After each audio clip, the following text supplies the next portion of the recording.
السلام عليكم ورحمة الله.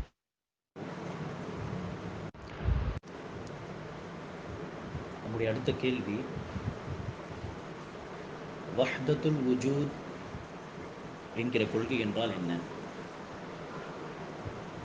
இதற்கு முன்பு அல்லாஹ் சுப்ஹானஹு வ தஆலாவை குறித்து அல்லாஹ் சுப்ஹானஹு வ தஆலா இந்த அகிலத்தை படைத்து பரிபாலித்து இந்த அகிலத்தில் ஆட்சி அதிகாரம் செய்வதில் தனித்தவன், படைப்பதிலும் சரி பரிபாலிப்பதிலும் சரி அல்லாஹ்வுக்கு எவரும் இணை துணை கிடையாது. அந்த சக்தி எவருக்கும் கிடையாது. ஒரு ஈயை கூட என்ன செய்ய முடியாது. அல்லாஹ்வை தவிர யாரெல்லாம் வணங்கப்படுகிறார்களோ அனைவரும் ஒன்று சேர்ந்து விட்டாலும் ஒரு சின்ன படைப்பாகிய ஈயை கூட படைக்க முடியாது. எல்லோரும் பலவீனமானவர்கள். எனவே அல்லாஹ் தனித்தவன். எனவே அத்தகைய அல்லாஹ்வை, இந்த அகிலத்தை படைத்து பரிபாலிக்கக்கூடிய அல்லாஹ்வை மட்டுமே வணங்க வேண்டும். வணக்கத்திற்குரியவனும் அல்லாஹ் ஒருவனே. வேறு யாரும் வணக்கத்திற்கு தகுதியானவர்கள் கிடையாது. அந்த அருகதை அந்த மற்ற கடவுள்களுக்கு கிடையாது. மேலும் அல்லாஹ்வுக்கு உள்ள தன்மைகள், பண்புகள், இந்த அனைத்திலும் அல்லாஹ் சுப்ஹானஹு வ தஆலா தனித்தவன். அல்லாஹ்வுக்குள்ள எந்த ஒரு தன்மையிலும், ஒரு தன்மையில் கூட அல்லாஹ்வுக்கு நிகரானவர்கள் எவரும் கிடையாது. என்னதான் உயர்ந்த மலக்குமாராக இருந்தாலும் சரி, அல்லது பெரிய அந்தஸ்து வழங்கப்பட்ட நபி அல்லது ரசூலாக இருந்தாலும் சரி, அல்லாஹ் சுப்ஹானஹு வ தஆலாவுடைய பண்பு யாருக்கும் கிடையாது. மேலும் அல்லாஹ் சுப்ஹானஹு வ தஆலாவை, அல்லாஹ்வுடைய பண்புகளை நாம் இப்போது படிக்கிறோம். அல்லாஹ் இப்படிப்பட்டவன், அல்லாஹ் அப்படிப்பட்டவன், அல்லாஹ்வுடைய தன்மைகள் இது. அத்தகைய அல்லாஹ்வை நேராக பார்க்கக்கூடிய வாய்ப்பு நமக்கு கிடைக்குமா என்று கேட்டால் ஆம், நிச்சயமாக கிடைக்கும். இந்த உலகத்தில் யாராலும் பார்க்க முடியாது. ஆனால் மறுமை வாழ்க்கையில் சொர்க்கவாசிகளால் மட்டுமே அல்லாஹ்வை பார்க்க முடியும். அல்லாஹ்வை பார்ப்பது என்பது ஒரு மனிதனுக்கு, ஒரு மூமினுக்கு கிடைக்கக்கூடிய மிகப்பெரிய அருட்கொடை, மிகப்பெரிய நிஅமத் என்று பார்த்திருந்தோம். இப்போது அல்லாஹ் சுப்ஹானஹு வ தஆலா எங்கு இருக்கிறான் என்கிற விஷயத்தை நாம் கடைசியாக பார்த்திருந்தோம். அல்லாஹ் சுப்ஹானஹு வ தஆலா அர்ஷின் மீது, தன்னுடைய அர்ஷ் என்கிற சிம்பாசனத்தின் மீது அல்லாஹ் சுப்ஹானஹு வ தஆலா உயர்ந்திருக்கிறான், நிலை பெற்றிருக்கிறான் என்பதுதான் குர்ஆனில் வெளிப்படையாக சொல்லப்பட்ட ஒரு கொள்கையாகும். ஆனால் இந்த கொள்கைக்கு அப்படியே நேர்மாறான ஒரு கொள்கை. சொல்லப்போனால் அல்லாஹ் எங்கு இருக்கிறான் என்கிற அந்த கொள்கையை மட்டுமே தகர்க்கக்கூடிய கொள்கை அல்ல. மாறாக ஒட்டுமொத்த தௌஹீதையே, ஏகத்துவ ஓரிரை கொள்கையை, சொல்லப்போனால் ஒட்டுமொத்த இஸ்லாத்தையே தகர்க்கக்கூடிய ஒரு கொள்கை தான் இப்போது நாம் பார்க்க போகின்ற கொள்கையாகும். அந்த கொள்கைக்கு என்ன பெயர்? வஹ்தத்துல் வுஜூத். வஹ்தத்துல் வுஜூத் என்று சொன்னால் என்ன? எப்படி நாம் கலிமாவை சொல்லும் பொழுது லா இலாஹ இல்லல்லாஹ் என்று சொல்கிறோமோ, என்ன அர்த்தம்? வணக்கத்திற்குரியவன் யாரும் இல்லை அல்லாஹ்வை தவிர. ஸோ அதே மாதிரி இந்த கொள்கையை சொல்லக்கூடிய மக்களிடத்தில் இன்னொரு கலிமா இருக்கு. அந்த கலிமா என்ன? லா மௌஜூத இல்லல்லாஹ். லா மௌஜூத இல்லல்லாஹ். லா மௌஜூத இல்லல்லாஹ் என்று சொன்னால் என்ன அர்த்தம்? யாரும் இல்லை அல்லாஹ்வை தவிர. மௌஜூத் என்று சொன்னால் இருக்கிறது என்பது அர்த்தமாகும். எக்ஸிஸ்ட், இருக்கிறான். ஸோ லா மௌஜூத என்று சொன்னால் என்ன அர்த்தம்? எவரும் இல்லை, யாருமே இல்லை, இல்லல்லாஹ், அல்லாஹ்வை தவிர. அப்படி என்று சொன்னால் என்ன வெளிப்பாடாகும்? இந்த கலிமாவிற்கான வெளிப்பாடு, ரிசல்ட்டு, இருக்கிறது எல்லாமே அல்லாஹ் தான். என்னெல்லாம் இருக்கிறதோ அந்த அனைத்துமே அல்லாஹ் தான். ஏனெனில் இந்த கலிமா சொல்லக்கூடிய கருத்து என்ன? எவரும் இல்லை, யாரும் இல்லை அல்லாஹ்வை தவிர. அப்படி என்றால் எதெல்லாம் இருக்கிறதோ அது அல்லாஹ் தான். எனவே இத்தகைய கொள்கைக்கு தான் வஹ்தத்துல் வுஜூத் என்று சொல்வார்கள். ஸோ இந்த கொள்கைக்கான ஒரு வெளிப்பாடு தான் பொதுவாக மக்களிடத்தில் நீங்கள் பார்க்கலாம். அல்லாஹ் எங்கு இருக்கிறான் என்று சொல்லி பாமர மக்களை சந்தித்து, முஸ்லிம்களில் ஒரு சராசரி முஸ்லிமை சந்தித்து அல்லாஹ் எங்கு இருக்கிறான் என்று கேட்டால் பொதுவாக ஒரு முஸ்லிமுடைய வாயில் வரக்கூடிய பதில் என்ன? அல்லாஹ் எல்லா இடத்திலும் இருக்கிறான். அல்லாஹ் எல்லா இடத்திலும் இருக்கிறான், தூணிலும் இருக்கிறான், துரும்பிலும் இருக்கிறான், அல்லாஹ் இல்லாத இடமே இல்லை என்கிற கொள்கையை தான் பொதுவாக மக்களுடைய வாயிலாக நம்மால் கேட்க முடியும். அல்லாஹ் எங்கு இருக்கிறான் என்கிற கேள்வி கேட்கப்பட்டால் சின்ன வயதில் நமக்கும் அந்த கொள்கை தான் சொல்லித்தரப்பட்டது. எல்லா இடத்திலும் அல்லாஹ் இருக்கிறான். எனவே இந்த பதில் எப்படி வந்தது என்று சொன்னால் இந்த வஹ்தத்துல் வுஜூத் என்கிற கொள்கையின் வெளிப்பாடுதான். ஏனெனில் அல்லாஹ்வை தவிர யாரும் இல்லை என்று சொன்னால் இருக்கிறது எல்லாமே அல்லாஹ் தான். அப்படி சொல்லும் பொழுது, அப்படி நம்பும் பொழுது அல்லாஹ் சுப்ஹானஹு வ தஆலா எல்லா இடத்திலும் இருக்கிறான். என்னெல்லாம் இருக்கோ அது எல்லாமே அல்லாஹ் தான். அல்லாஹ் இல்லாத இடமே இல்லை. என்னெல்லாம் இருக்கோ அது அல்லாஹ். அல்லாஹ் இல்லாத இடமே இல்லை. அல்லாஹ் தூணிலும் இருக்கிறான், துரும்பிலும் இருக்கிறான் என்கிற அந்த வெளிப்பாடு, அந்த ரிசல்ட் தான் இந்த கலிமாவின் காரணமாக வரும். சரி, இந்த கொள்கையானது எப்போது தொடங்கியது அப்படின்னு சொன்னால், இஸ்லாம் வந்த ஆரம்ப கட்டத்தில், சஹாபா பெருமக்களுடைய காலகட்டத்தில், அடுத்து தாபிஈன்களுடைய காலகட்டத்தில், அடுத்து தாபிஈன்களுடைய காலகட்டத்தில் இந்த கொள்கையை முஸ்லிம்கள் மத்தியிலே பேசப்பட்டதாக பார்க்கவே முடியாது. யாருமே, முஸ்லிம்களில் யாருமே இந்த கொள்கை குறித்து பேசவில்லை. இந்த கொள்கையை முஸ்லிம்களுடைய புத்தகங்களிலோ முஸ்லிம்கள் தொகுத்த நூல்களில் எதிலும் பார்க்க முடியாது. ஒரு காலகட்டத்திற்கு பிறகுதான் இந்த கொள்கையை இங்கு இந்தியாவில் இருந்து, இங்கு பல சிலைகளை வணங்கக்கூடிய மக்கள் சொன்ன கொள்கையை, இந்த மாதிரியான கொள்கை இந்த நம்முடைய நாட்டிலே காணப்பட்டிருக்கிறது. இங்கிருந்து அந்த மக்கள் என்ன செய்கிறாங்க, சில முஸ்லிம்கள் இந்த கொள்கையை ஏற்கிறாங்க. ஸோ ஏற்ற பிறகு சில முஸ்லிம்கள் பேசியதாக பார்க்க முடியும். அது எப்போ, ஒரு காலகட்டத்திற்கு பிறகு. அதிலும் குறிப்பாக சொல்வதாக இருந்தால் ஹிஜ்ரி 7ஆம் நூற்றாண்டில், ஹிஜ்ரி 7ஆம் நூற்றாண்டில் இப்னு அரபி என்கிற ஒருவன் தன்னுடைய புத்தகங்களில் அதிகமாக இந்த கொள்கையை குறித்து பேசி இந்த கொள்கையை பரப்ப வேண்டும் என்று முயற்சி செய்திருக்கிறான். அதற்கு பிறகுதான் பரவலாக இந்த கொள்கையை சில முஸ்லிம்களிடத்தில், முஸ்லிம்களுடைய ஒரு குறிப்பிட்ட கூட்டத்தில் அதிகமாக பார்க்க முடிந்தது. காலப்போக்கில் அந்த கூட்டத்தை சாராத முஸ்லிம்களும் இந்த கொள்கையை ஏற்க ஆரம்பித்து விட்டார்கள். ஆனால் இந்த கொள்கையின் விபரீதங்கள் என்ன, இந்த கொள்கையின் பின்னணி என்ன, இந்த கொள்கையை ஏற்றுக்கொண்டால் அதற்கான வெளிப்பாடு என்ன, ரிசல்ட் என்ன வரும், அதை குறித்தெல்லாம் யோசித்து பார்க்காமல் அல்லாஹ் எல்லா இடத்திலும் இருக்கிறான் என்றுதான் பாமர மக்கள் சொல்வார்கள். அவர்களுக்கு இந்த கொள்கையின் விபரீதங்கள் தெரியாது. இந்த கொள்கையை ஏற்றுக்கொண்டால் ஒவ்வொரு கொள்கைக்கு ஒரு வெளிப்பாடு இருக்கும் இல்லையா, அந்த வெளிப்பாடு என்ன, அது அந்த பாமர மக்களுக்கு தெரியாது. ஆனால் இந்த கொள்கையை எடுத்து சொல்லக்கூடிய அந்த அறிஞர்கள், இந்த கொள்கையை ப்ரொமோட் செய்யக்கூடிய அறிஞர்களுக்கு இந்த அனைத்து விஷயங்களும் தெரியும். இந்த கொள்கையின் ரிசல்ட், வெளிப்பாடு என்ன, இந்த கொள்கையின் விபரீதங்கள் என்று சொல்லி நம்மை போன்ற மக்கள் என்ன சொல்கிறார்கள் என்பதெல்லாம் அவர்களுக்கு தெரியும். எனவே அதை பார்ப்பதற்கு முன்பு இந்த கொள்கைக்கு இஸ்லாத்திற்கு ஏதாவது தொடர்பு உண்டா, இந்த கொள்கைக்கு ஏதாவது குர்ஆன் ஹதீஸில் ஆதாரம் உண்டா, ஏதோ ஒரு வகையில் இந்த கொள்கை சரியான கொள்கை என்று சொல்ல முடியுமா என்று கேட்டால் ஒருபோதும் கிடையாது. இஸ்லாத்திற்கும் இந்த கொள்கைக்கும் எந்த ஒரு தொடர்பும் கிடையாது. சொல்லப்போனால் முன்னரே சொன்னது போல் இந்த கொள்கையானது ஒட்டுமொத்த இஸ்லாமை தகர்க்கக்கூடிய, தரைமட்டமாக்கக்கூடிய ஒரு கொள்கையாக இருக்கிறது. ஒரு முஸ்லிமுடைய கொள்கையை சீரழிக்கக்கூடிய ஒரு கொள்கையாக இருக்கிறது. ஆனால் இந்த கொள்கையை எடுத்து சொல்லக்கூடியவர்கள், ஒரு முஸ்லீம் இந்த கொள்கையை ஏற்கணும் அப்படின்னு சொன்னால் கண்டிப்பாக குர்ஆன் ஹதீஸிலிருந்து ஏதாவது ஒரு ஆதாரத்தை காட்டினால் மட்டுமே தான் முஸ்லிம்கள் மத்தியிலே இந்த கொள்கையை பரப்ப முடியும். எனவே அவர்கள் என்ன செய்கிறார்கள், குர்ஆன் ஹதீஸிலிருந்து சில ஆதாரங்களை திரட்ட முயற்சிக்கிறார்கள்.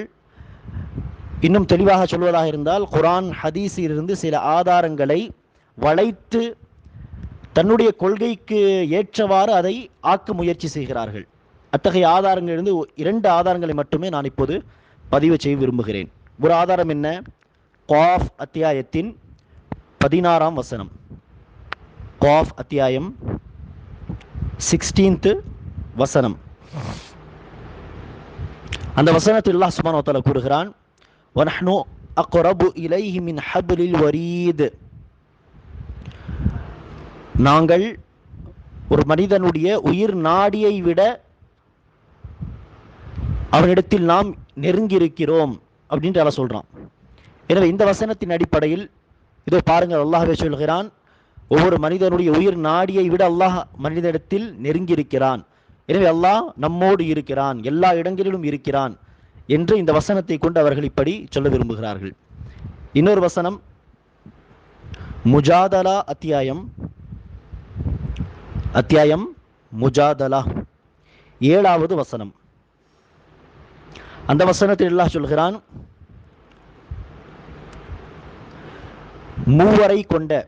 மூன்று நபர்களை கொண்ட ஒரு குழு, ஒரு கூட்டம் இருந்தால் அதில் 4வதாக அல்லாஹ் இருப்பான். 4 நபர்களை கொண்ட ஒரு குழு இருந்தால் 5வதாக அல்லாஹ் இருப்பான். 5 நபர்களை கொண்ட ஒரு குழு இருந்தால் அந்த 5 நபர்கள் மட்டுமே இருக்கிறார்கள் என்று அவர்கள் எண்ணிக்கொள்ள வேண்டாம். மாறாக அங்கு 6வதாக அல்லாஹ் கூட இருக்கிறான் என்கிற மாதிரியான வசனங்களை, இதே மாதிரியான கருத்தை சொல்லக்கூடிய ஹதீஸுகளை கொண்டு அல்லாஹ் எல்லா இடத்திலும் இருக்கிறான் என்கிற அந்த கொள்கையை இவர்கள் பரப்ப முயற்சி செய்கிறார்கள். இப்போ இந்த வசனங்களுக்கான பதில் என்ன? சரி, இந்த கொள்கை தவறானது, ஆனால் இந்த வசனத்தில் அல்லாஹ் சொல்கிறான், இதற்கு அர்த்தம் என்ன?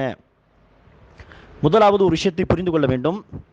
அல்லாஹ் எங்கு இருக்கிறான் என்கிற இந்த கேள்விக்கு, கொள்கை சார்ந்த இந்த கேள்விக்கு பதிலை நாம் தேடும் பொழுது, அல்லாஹ் எங்கு இருக்கிறான் என்கிற அந்த கேள்விக்கு நேரடியாக நமக்கு எங்கு பதில் கிடைக்குமோ, குர்ஆனிலும் ஹதீஸிலும், அந்த நேரடியான பதிலை தான் நமக்கு கொள்கையாக நாம் ஏற்றுக்கொள்ள வேண்டுமே தவிர என்ன செய்யக்கூடாது, நேரடியாக சொல்லப்படாத விஷயங்களை, நேரடியாக சொல்லப்படாத வசனங்களையும் ஹதீஸுகளையும் எடுத்து தன்னுடைய கொள்கையை நாம் ஏற்றுக்கொள்ளக்கூடாது. மாறாக இந்த கேள்விக்கு, இந்த கொள்கைக்கு நேரடியான வசனங்கள் எங்கு இருக்கிறதோ, நேரடியான ஹதீஸுகள் எங்கு இருக்கிறதோ அதை தான் எடுக்க வேண்டும். எனவே அந்த அடிப்படையில் அல்லாஹ் எங்கு இருக்கிறான் என்று சொன்னால், அல்லாஹ் நேரடியாக சொன்ன பதில் என்ன? அல்லாஹ் அர்ஷின் மீது உயர்ந்திருக்கிறான்.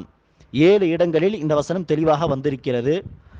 மேலும் பல வசனங்களில் அல்லாஹ் சுப்ஹானஹு வ தஆலா, நாங்கள் வேதத்தை இறக்கினோம், நாங்கள் மலையை இறக்குகிறோம், மலக்குமார்கள் எங்களிடத்தில் உயர்ந்து வருகிறார்கள், அப்படியெல்லாம் சொல்லும் பொழுது அல்லாஹ் மேலே இருக்கிறான் என்பதை தெளிவாக புரிந்து கொள்ள முடியும். இதுதான் நேரடியாக அல்லாஹ் எங்கு இருக்கிறான் என்கிற கொள்கைக்கு, அந்த கேள்விக்கு சொல்லப்பட்ட பதில் குர்ஆனிலும் ஹதீஸிலும்.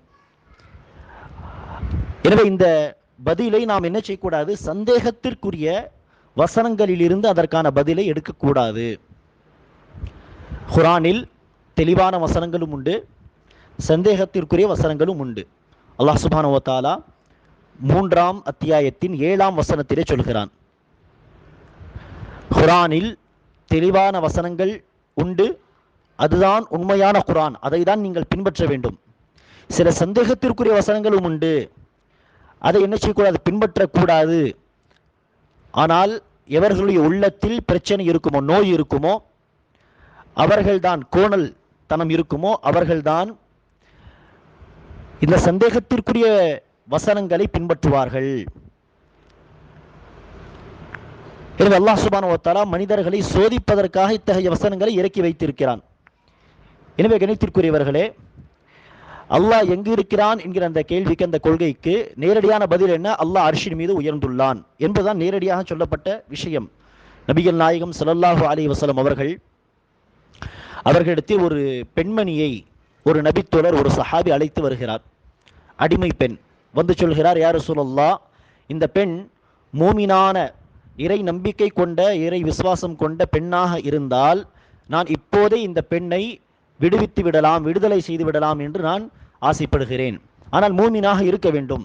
எனவே நீங்களே இந்த பெண்ணிடத்தில் சில கேள்விகளை கேட்டு பார்த்து எனக்கு சொல்லுங்கள் என்று சொல்லும் பொழுது ரசூல் ஸல்லல்லாஹு அலைஹி வஸல்லம் அந்த பெண்ணை பார்த்து ஒரு கேள்வி கேட்கிறார்கள், நான் அல்லாஹ்வின் தூதர் என்று நீ நம்புகிறாயா? அந்த பெண், ஆம், நீங்கள் அல்லாஹ்வின் தூதர் என்று நான் சாட்சி சொல்கிறேன் என்று சொல்கிறாள். அடுத்து ரசூல் அவர்கள் அந்த பெண்ணை பார்த்து கேட்கிறார்கள், அல்லாஹ் எங்கு இருக்கிறான்?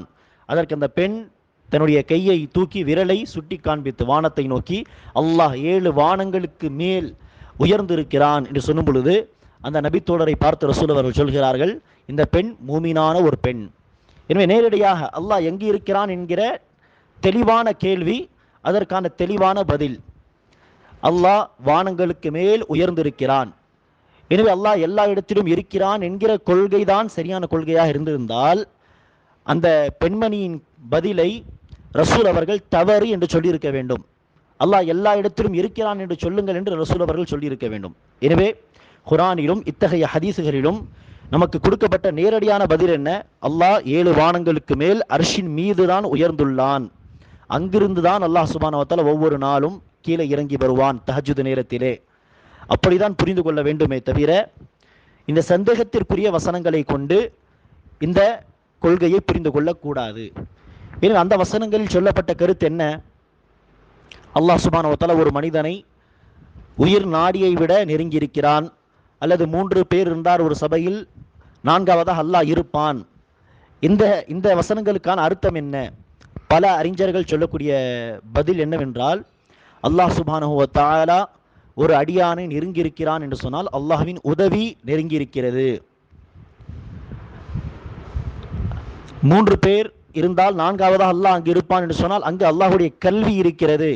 தனியாக இருக்கிறோம், என்ன செஞ்சாலும் யாருக்கும் தெரியாது, நம்மை தான் யாரும் பார்க்கலையே, அப்படி எண்ணிவிட வேண்டாம். அல்லாஹ் உடைய கல்வி அவர்களோடு இருக்கிறது. அவங்க என்ன செஞ்சாலும் அல்லாஹ் சுப்ஹானஹு வ தஆலாவுக்கு அது தெரியும் என்கிற கருத்து தான் சொல்லப்பட்டிருக்கிறது. சில அறிஞர்கள் என்ன சொல்கிறார்கள்? இப்படியும் சொல்ல தேவையில்லை, அல்லாஹ்வுடைய கல்வி இருக்கிறது, அல்லாஹ் சுப்ஹானஹு வ தஆலாவுடைய ஞானம் இருக்கிறது, அல்லாஹ்வுடைய உதவி இருக்கிறது என்று கூட சொல்ல தேவையில்லை. மாறாக அல்லாஹ் இருக்கிறான் என்று சொல்லுங்கள். எப்படி குர்ஆன் ஹதீஸில் வந்து இருக்கிறதோ அப்படியே சொல்லிவிடுங்கள்.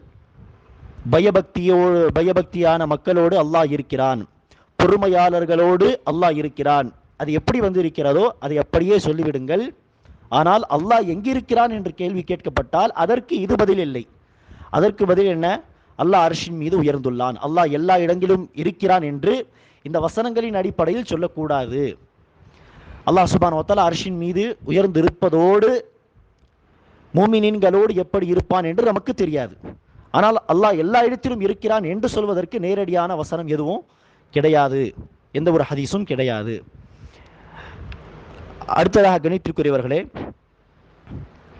அல்லாஹ் எல்லா இடத்திலும் இருக்கிறான் என்கிற கொள்கை இஸ்லாமிய கொள்கையாக இருந்திருந்தால் இன்று எப்படி இந்த கொள்கையை எடுத்து சொல்லக்கூடிய மக்கள் அதிகமாக இந்த கொள்கையை குறித்து பேசுகிறார்களோ, அல்ல இந்த கொள்கைக்கு எதிராக யாரெல்லாம் அல்லாஹ் அர்ஷின் மீது உயர்ந்துள்ளான் என்று சொல்கிறார்களோ அவர்களுக்கு மறுப்பு தெரிவிக்கிறார்களோ தன்னுடைய நூல்களிலே, தன்னுடைய உரைகளிலே, அப்படி இந்த கொள்கை இஸ்லாமிய கொள்கையாக இருந்திருந்தால் நபிகள் நாயகம் ஸல்லல்லாஹு அலைஹி வஸல்லம் அவர்களும் அடிக்கடி இந்த கொள்கையை குறித்து பேசியிருக்க வேண்டுமா இல்லையா?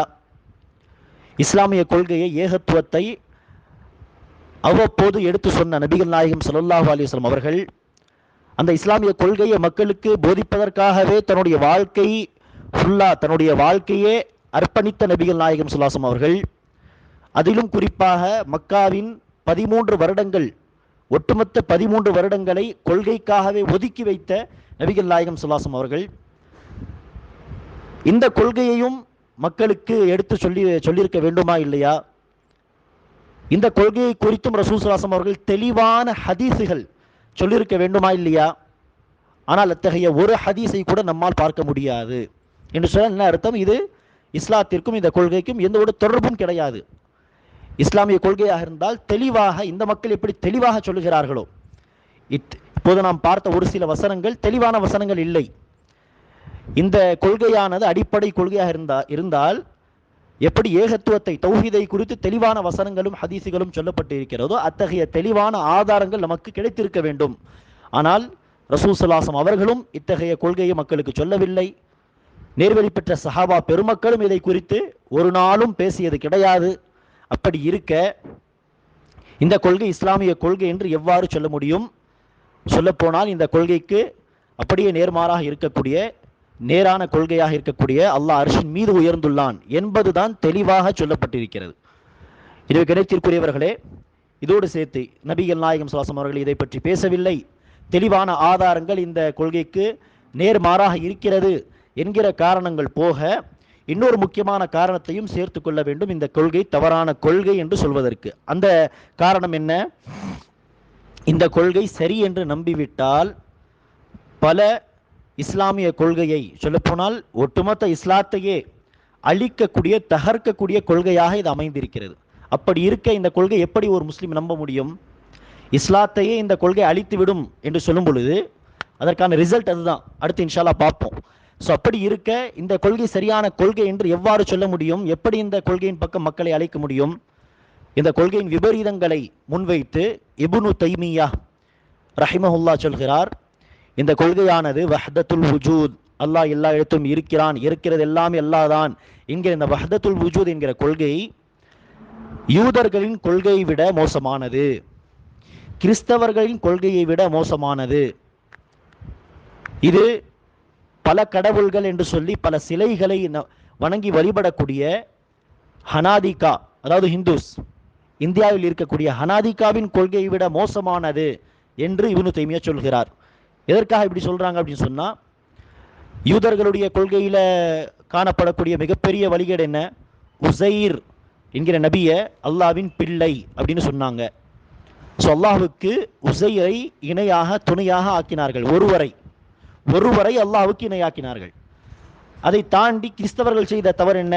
இருவரை, மரியமையும் ஈசா அலி சலாத்தையும் இருவரை அல்லாஹுக்கு இணையாக ஆக்கினார்கள். யூதர்களை விட ஒரு ஸ்டெப்பு முன்னாடி. கிறிஸ்தவர்களை விட தாண்டி சிலைகளை வணங்கக்கூடியவர்கள் என்ன செய்கிறார்கள்? அல்லாஹுக்கு லட்சக்கணக்கான அல்லது கோடிக்கணக்கான சிலைகளை, கோடிக்கணக்கான படைப்பினங்களை அல்லாஹுக்கு இணையாக்குகிறார்கள். ஆனால் இந்த வஹ்தத்துல் வுஜூத் என்கிற கொள்கையை ஒருவர் நம்புவாரே ஆனால் அதோடைய வெளிப்பாடாக என்ன ஆகும்? பல கோடிக்கணக்கான சிலைகளை கடவுள்களாக நம்பக்கூடிய இந்த ஹனாதிகாவின் கொள்கையை விட மோசமான ஒரு கொள்கையில் இந்த முஸ்லிம்கள் தள்ளப்படுவார்கள். அல்லாஹ் இல்லாத இடமே இல்லை, இருக்கிறது எல்லாமே அல்லாஹ் தான் இப்படி என்று சொல்லும் பொழுது அல்லாஹ்வுக்கும் படைப்பினங்களுக்கும் மத்தியில் இருக்கக்கூடிய அந்த டிஃப்ரென்ஸ், வேறுபாடே முடிந்துவிடும். அல்லாஹுக்கும் ஹாலிஹுக்கும் படைப்பினங்கள் மஹ்லூஹுக்கும் வேறுபாடே இல்லை, எல்லாமே ஒன்று தான். ஹாலிக்கும் அல்லாஹ் தான், மஹ்லூக்கும் அல்லாஹ் தான். ஏன்னா இருக்கிறது எல்லாமே அல்லாஹ் தான் சொல்லும் பொழுது படைத்த அல்லாஹும் அல்லாஹ் தான், படைக்கப்பட்ட மனிதர்களும் அல்லாஹ் தான், படைக்கப்பட்ட விலங்குகளும் அல்லாஹ் தான் என்கிற வெளிப்பாடு தான் வரும். அப்படி இருக்க எல்லாமே அல்லாஹ் தான், படைப்பினங்களும் அல்லாஹ் தான் என்கிற கருத்து வந்துட்டா இதை விட மோசமான கொள்கை ஏதாவது இருக்க முடியுமா? எனவே தான் இப்னு தைமியா இருக்கிறதிலேயே மிக மோசமான கொள்கை இந்த உலகத்தில் இந்த வஹ்தத்துல் வுஜூத் என்கிற கொள்கை தான். துரதிர்ஷ்டவசமாக இந்த கொள்கையை எடுத்து சொல்லக்கூடியவங்களும் முஸ்லீமாக இருக்கிறாங்க. எனவே இந்த கொள்கையின் மிக மோசமான வெளிப்பாடுகள் அப்படின்ட்டு 3 குறிப்புகளாக நீங்கள் எழுதி வைக்கலாம். இந்த கொள்கையின் ரிசல்ட் என்ன? அல்லாஹ் எல்லா இடத்திலும் இருக்கிறான் என்று சொன்னால் அதற்கான விபரீதங்கள் என்ன? அதில் 1, அல்லாஹ் சுப்ஹானஹு வ தஆலா எல்லா இடத்திலும் இருக்கிறான், தூணிலும் இருக்கிறான், துரும்பிலும் இருக்கிறான் அப்படின்ட்டு சாதாரணமாக ஒரு சராசரி முஸ்லிம் சொல்லிவிட்டு போய்விடுவார்கள். ஆனால் அல்லாஹ் எல்லா இடத்திலும் இருக்கிறான், நீ இல்லாத இடமே இல்லை அப்படின்ட்டு சொன்னா சாக்கடையும் அதில் வருமா இல்லையா? குப்பத்தொட்டியும் அதில் வருமா இல்லையா? விபச்சார விடுதிகள் அதில் வருமா இல்லையா? பாத்ரூம், கழிவறைகள் அதில் வருமா இல்லையா? அல்லாஹ் தூணிலும் இருக்கிறான், துரும்பிலும் இருக்கிறான் என்று சொன்னால் அல்லாஹ் இல்லாத இடமே இல்லை, அல்லாஹ் எல்லா இடத்திலும் இருக்கிறான் அப்படி சொல்லும் பொழுது பாத்ரூமிலும் அல்லாஹ் இருக்கிறான் என்பதுதான் அர்த்தமாகும். கழிவறையிலும் அல்லாஹ் இருக்கிறான் என்பதுதான் அர்த்தமாகும். சாக்கடையிலும் அல்லாஹ் இருக்கிறான், நஊது பில்லாஹ், அதுதான் அர்த்தமாகும். குப்பை தொட்டியிலும் அல்லாஹ் இருக்கிறான் என்பதுதான் அர்த்தமாகும். பள்ளிவாசல்ல அல்லாஹ் இருக்கிற மாதிரி விபச்சார விடுதிகளிலும் அல்லாஹ் இருக்கிறான் என்பதுதான் அர்த்தமாகும். அல்லாஹ் தூணிலும் இருக்கிறான், துரும்பிலும் இருக்கிறான் என்று சொன்னால் இத்தகைய மோசமான, கெட்ட, அசுத்தமான இடங்களிலும் அல்லாஹ் இருக்கிறான் என்பதுதான் அர்த்தமாகும். இதை மறுப்பு தெரிவிக்கிறதுக்கு நாங்கள் மட்டும் சொல்லவில்லை, மாறாக அந்த கொள்கையை சொல்லக்கூடிய அறிஞர்களும் இப்படிதான் அவர்கள் புரிந்து வைத்திருக்கிறார்கள். எனவேதான் இந்த கொள்கையை சொல்லக்கூடிய கூட்டத்தை சார்ந்த ஒரு பெரிய அறிஞர், இந்தியாவில் இருக்கக்கூடிய ஒரு பெரிய மதரசாவில் படித்தவர், இந்தியாவில் இருக்கக்கூடிய மிகப்பெரிய மதரசாவை அதுதான் என்று சொல்லலாம். அந்த பெயரெல்லாம் இப்போது நான் சொல்ல விரும்பவில்லை, தேவைப்பட்டால் அடுத்து இன்ஷா அல்லாஹ் அதை குறித்து நாம் தெளிவாக சொல்வோம். எனவே அந்த மதரசாவில் படித்த ஒரு பெரிய அறிஞர் மக்களுக்கு இந்த கொள்கையை சொல்லும் பொழுது சொல்கிறார், அல்லாஹ் சுப்ஹானஹு வ தஆலா கழிவறையிலும் இருக்கிறான், அல்லாஹ் சுப்ஹானஹு வ தஆலா கெட்ட இடங்களிலும் இருக்கிறான், ஆனால் அதை நாம் சொல்ல மாட்டோம், அதை வெளிப்படையாக சொல்ல மாட்டோம். அல்லாஹ் எல்லா இடத்திலும் இருக்கிறான் என்று சொல்லி அதை கொஞ்சம் வெளிப்படையாக இன்னும் தெளிவாக சொல்வதாக இருந்தால், உதாரணத்தை கொடுத்து அல்லாஹ் பள்ளிவாசலிலும் இருக்கிறான், மதரசாக்களிலும் அல்லாஹ் இருக்கிறான், நம்முடைய வீடுகளிலும் அல்லாஹ் இருக்கிறான் என்று சுத்தமான இடங்களுக்கான உதாரணத்தை தான் தருவோம். கெட்ட இடங்கள், அசுத்தமான இடங்களிலும் அல்லாஹ் இருக்கிறான், ஆனால் அதை உதாரணமாக சொல்லக்கூடாது. எப்படி எல்லாவற்றையும் படைத்தவன் அல்லாஹ் என்று ஒரு பொதுவாக சொல்லிவிட்டு அதற்கான உதாரணத்தை சொல்வதாக இருந்தால், அல்லாஹ் சுப்ஹானஹு வ தஆலா வானங்களையும் பூமியும் படைத்திருக்கிறான், அல்லாஹ் சுப்ஹானஹு வ தஆலா மனிதர்களை படைத்திருக்கிறான், ஜின்களை படைத்திருக்கிறான் என்று சொல்லும் பொழுது, அல்லாஹ் சுப்ஹானஹு வ தஆலா இதை படைத்திருக்கிறான் என்று கெட்ட விஷயங்களை உதாரணமாக சொல்ல மாட்டோமோ? அசுத்தமான விஷயங்களை எல்லாம் அல்லாஹ் தான் படைத்தான், ஆனால் உதாரணமாக சொல்ல மாட்டோமோ? அதே மாதிரி தான் இங்கு அப்படின்ட்டு மக்களை சொல்லி ஏமாத்துகிறார். ஆனால் அவர்களுடைய கொள்கை என்ன? அல்லாஹ் அசுத்தமான இடங்களிலும் இருக்கிறான், அல்லாஹ் அங்கு வசிக்கிறான். எனவேதான் இந்த கொள்கையின் காரணமாக இந்த கொள்கையை எடுத்து சொன்ன மக்களில் ஒருவர் ஹின்சீர், பன்றி இறந்ததாக பார்த்தபோது என்னுடைய கடவுள் இறந்து விட்டது என்று பன்றியை பார்த்து சொல்கிறார். ஒரு பன்னியை பார்த்து என் கடவுள் இறந்து விட்டது என்று. ஏன்? அல்லாஹ் எல்லா இடத்திலும் இருக்கிறான் என்று சொன்னால் எனக்குள் அல்லாஹ் இருக்கிறான் என்பது அர்த்தமாகும், உங்களுக்குள் அல்லாஹ் இருக்கிறான் என்பது அர்த்தமாகும், அந்த பன்றி என்கிற அந்த மோசமான விலங்குக்குள்ளும் அல்லாஹ் இருக்கிறான் என்பது அர்த்தமாகும். எனவேதான் பன்றி இறந்தபோது என் கடவுள் இறந்து விட்டது என்று அவர் சொல்வதை பார்க்கிறோம். இரண்டாவது ஒரு மோசமான வெளிப்பாடு என்ன? முதல் வெளிப்பாடு என்னது? அல்லாஹ் எல்லா இடத்திலும் இருக்கிறான் என்று சொல்லும் பொழுது மோசமான, கெட்ட, அசுத்தமான இடங்களிலும் அல்லாஹ் இருக்கிறான். இந்த கருத்தை ஒரு முஸ்லீம் சொல்ல முடியுமா? ஒருபோதும் சொல்ல முடியாது. இரண்டாவது மோசமான ஒரு வெளிப்பாடு என்ன? அல்லாஹ் எல்லா இடத்திலும் இருக்கிறான் என்று சொல்லும் பொழுது ஒவ்வொரு பொருளுக்குள் அல்லாஹ் இருக்கிறான் என்பது அர்த்தமாகும். அப்படி இருக்க இணை வைப்பு, ஷிர்க் என்கிற ஒரு பாவம் உலகத்தில் நடக்கிறதா என்பது மிகப்பெரிய ஒரு கேள்விக்குறியா மாறிடும். எந்த மோசமான கொள்கையை, ஷிர்க், இணை வைப்பு என்கிற கொள்கையை அழிப்பதற்காகவே எல்லா தூதர்மார்களும் இந்த உலகத்திற்கு அனுப்பப்பட்டார்களோ, அவர்களை பின்பற்றி வாழ்ந்த முஸ்லிம்களும் இந்த கொள்கையை மக்களுக்கு எடுத்து சொல்வதற்காக தன்னுடைய வாழ்க்கையே அர்ப்பணித்தார்களோ, எந்த கொள்கையை எடுத்து சொல்லும் பொழுது காஃபிர்களின் சார்பாக வரக்கூடிய துன்பங்களை, துயரங்களை எல்லாம் முஸ்லிம்கள் சகித்து கொண்டார்களோ, போராடினார்களோ, அந்த ஷிர்க், அந்த இணை வைப்பே இல்லாமல் போய்விடும். எந்த கருத்தை சொன்னால் அல்லாஹ் எல்லா இடத்திலும் இருக்கிறான் என்று சொல்லும் பொழுது, ஏன் அல்லாஹ் எல்லா இடத்திலும் இருக்கிறான் என்று சொல்லும் பொழுது சிலைகளுக்குள் அல்லாஹ் இருக்கிறான். யாரையெல்லாம் மக்கள் வணங்கி வருகிறார்களோ, மரத்தை வணங்கினாலும் சரி, ஒரு விலங்கை வணங்கினாலும் சரி, சிலைகளை வணங்கி வந்தாலும் சரி, அந்த மரத்துக்குள்ளும் அல்லாஹ் தான் இருக்கான். ஸோ மரத்தை வணங்கினாலும் இன்டைரக்ட்லி சுற்றி வளைத்து அல்லாஹ்வை தான் வணங்குறாங்க. முஸ்லீம்களாகிய நாங்கள் டைரெக்டாக வணங்குகிறோம். மற்ற மதத்தினர்கள் ஏதோ ஒரு வகையில் இன்டைரக்ட்லி அல்லாஹ்வை தான் வணங்குறாங்க. ஏனென்றால் அந்த மரத்துக்குள்ளும் அல்லாஹ் தான் இருக்கான், அந்த சிலைகளுக்குள்ளும் அல்லாஹ் தான் இருக்கான். எனவே ஷிர்கே இல்லாமல் போய்விடும். ஷிர்கே இல்லாமல் போய்விட்டால் இஸ்லாத்தின் அடிப்படையை சொல்லப்போனால் ஒட்டுமொத்த இஸ்லாமே தகர்க்கப்பட்டதா இல்லையா? நிச்சயமாக தகர்க்கப்பட்டது இந்த கொள்கையின் காரணமாக. எனவே தான் இந்த கொள்கை எடுத்து சொல்லக்கூடிய அதே பெரிய மதரசாவில் ஹதீஸ் பாடத்தை நடத்தக்கூடிய ஒரு ஷேகுல் ஹதீஸை பார்த்து நம்மை போன்ற ஒரு முஸ்லீம், நம்மை போன்ற ஒரு சராசரி முஸ்லீம் அந்த ஷேகுல் ஹதீஸை பார்த்து கேட்கிறார், அல்லாஹ் எல்லா இடத்திலும் இருக்கிறான் என்று நீங்கள் சொல்கிறீர்களே, சிலைகளிலும் அல்லாஹ் இருக்கிறானா என்று தெளிவாக இப்படியே கேட்டபோது அந்த ஷேகுல் ஹதீஸ் பதில் சொல்கிறார், ஆம், சிலைகளிலும் அல்லாஹ் இருக்கிறான், இந்த இடத்தை விட்டு நீங்கள் கிளம்புங்கள் என்று துரத்தி விடுகிறார்கள். அந்த மக்களின் சபையிலிருந்து இந்த முஸ்லிமை அவர்கள் துரத்தி விடுகிறார்கள்.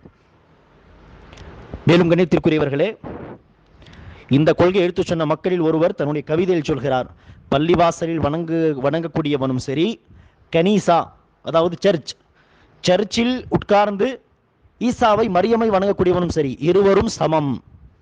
ஏனெனில் அவன் டைரக்டா அல்லாஹ்வை வணங்கக்கூடியவன், இந்த சர்ச்சில் உட்கார்ந்து வணங்கக்கூடியவர்கள் இன்டைரக்டாக அல்லாஹ்வை வணங்கக்கூடியவர்கள். ஈசாவை வணங்கினா ஈசாக்குள்ள அல்லாஹ் தானே இருக்கான், மரியமை வணங்கினா மரியமுக்குள்ள அல்லாஹ் தானே இருக்கான், எனவே இன்டைரக்ட்லி அவங்களும் அல்லாஹ்வை தான் வணங்குறாங்க, எல்லாருமே சமமானவர்கள் என்று சொல்லிவிட்டு வணங்கக்கூடிய அந்த பள்ளிவாசலில் உட்கார்ந்து வணங்கக்கூடியவனும் சரி, சர்ச்சில் உட்கார்ந்து வணங்கக்கூடிய அந்த மனிதனும் சரி, வணங்கப்படுகின்ற அல்லாஹ்வும் சரி, எல்லாமே ஒன்று தான் என்று சொல்லி தன்னுடைய கவிதையை முடிக்கிறார்.